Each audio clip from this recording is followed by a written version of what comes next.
ఉప్పు. ఉప్పు అనేది రుచిని కలిగించేది. పరిశుద్ధ బైబిల్ గ్రంథంలో మత్తయి సువార్త 5వ అధ్యాయం 13వ వచనంలో ఈ రీతిగా రాయబడింది. మీరు లోకమునకు ఉప్పై ఉన్నారు. ఉప్పు నిస్సారమైతే అది దేని వలన సారం పొందును? అది బయట పారవేయబడి మనుషుల చేత త్రొక్కబడుటకే గాని మరి దేనికి పనికిరాదు అని వాక్యం సెలవిస్తుంది. ఉప్పు రుచిని కలిగించేది.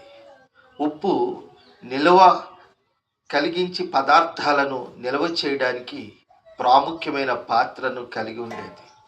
ఉప్పు అనేది లేకపోతే వంటకాలలో, కూరల్లో ఏ పదార్థమైనా అద్భుతమైన రుచిని కలిగించాలంటే ఉప్పు. యేసు ప్రభు వారు అన్నారు, మీరు లోకానికి ఉప్పుగా ఉండండి, లోకంలో రుచి కలిగించేటట్టుగా ఉండండి, మీ సంభాషణ కృపాసహితముగా ఉండాలి, ఉప్పు వేసినట్టు ఉండాలి అని చెప్పి మాట్లాడారు.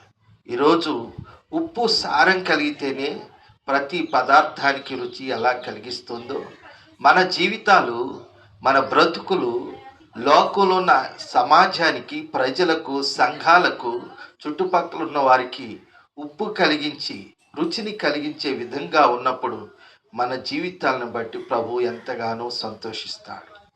ప్రభు అన్నాడు, మీరు బహుగా ఫలించుట వలన తండ్రి సంతోషించును.